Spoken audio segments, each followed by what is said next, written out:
I'd like to talk just briefly about the Cyclotracteur engine, the French one, 1919. It's going on a bicycle I have in the back. The roller is just underneath. You can see the horseshoe of the magnet is just underneath the magneto, and it drives the front wheel. The interesting thing about the 1919 Cyclotracteur engine is it has several different features. One of them, if you noticed, it has very thin fins on the engine. And my partner, pattern maker, looked at that engine and the fine work they did on the cast iron cylinder and head. And he said, you would have a hard time finding a iron foundry today that could do that fine of work. Of course, this is 1919. And then when I took the crankcases apart, I looked at the crank, and most of these little engines just have a pork chop flywheel. It just comes down here, then it has counterbalance on the bottom. This crank was a full circle crank, just like a modern crank, and yet this engine is a 4-stroke. It has a cam, operates the exhaust valve, and the intake is atmospheric. The top of the engine has a mixer on it, which is basically the carburetor, and the underside of that mixer is a valve, and that's the intake. And the way it operates, it has a much lighter spring. So when the exhaust closes, there's enough suction from the engine to open that valve and pull the amount of mixture it needs inside the engine to be able to run at the speed it runs.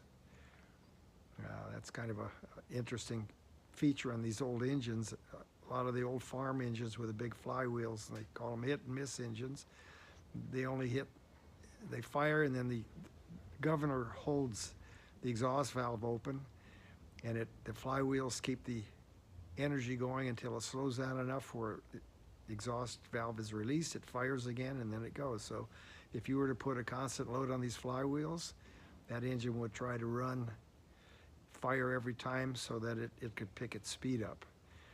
But this little engine with its full circle crank is unusual. And then you look at the crankcases, and the two halves are apart, but it has two ledges that are cast perpendicular to the mating surface. When you put those cases together, it forms a shelf.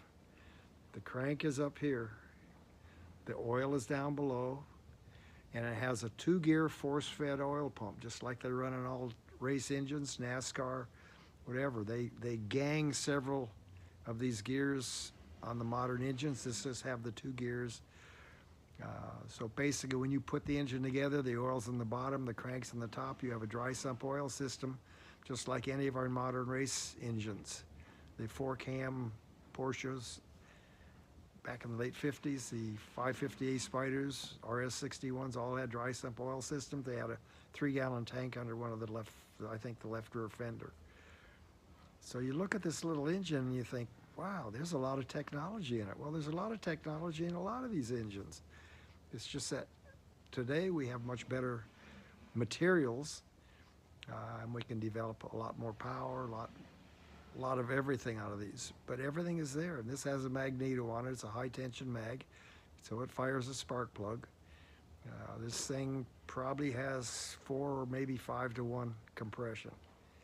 That's all any of these old little engines ever run. So don't ever think we came up with a modern technology, because it's been around for years.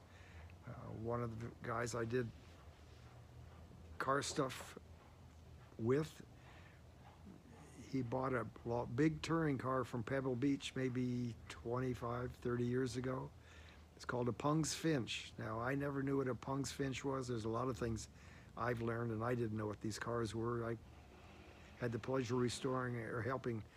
I made parts and pieces for some of these old 1930s French cars, and they're absolutely gorgeous. Delahaye, Delage, Voisin, Bugattis, you name it. Made some absolutely fabulous engines. And a lot of the technology you find in all these little teeny things. So I always say, so what's so wrong about technology? And it's not about the horsepower, it's enjoying what used to be. You talk about horsepower, some of the 15 cubic inch engines I built for Grand Prix racing in the 70s. They had 92, 95 horse. And you think, well, wow, that's over 6 horse per inch, normally aspirated on gas. And some of those 250s, you never hear about them unless you're into the racing end of it. You don't see them on the street. But in the early 80s, they took one of my privateer bikes to Daytona. They did a 100-mile national race with it. They brought it back. They didn't change the gearing, so it was capable of going 160. They put gas in it, ran it through a quarter mile. So they probably only ran it in the first 4 gears. And that little 250, after a 100-mile race, went 123 and 11 seconds. Pretty impressive. And it's dependable. It's dependable. My special cranks I ran in those, we'd run them a full season before we'd rebuild them or have to play with them. Originally, you buy those bikes, they come with the spare cranks. They tell you to change them every 600 to 800 miles. That's probably 2 races and practices, and that's about it. So there's a whole lot of stuff you can do, and people always try to do all this magic stuff. Well, there's no real magic stuff. Just make everything work, and you don't have to get crazy with losing a power band to gain power on top. And that little 250 I told you about had over a 4,000 RPM usable power band. You could turn it higher, but you didn't have to. You just shift it and it pull it right through. So I will leave you with that thought. We'll talk about some other neat stuff in the next video. Bye.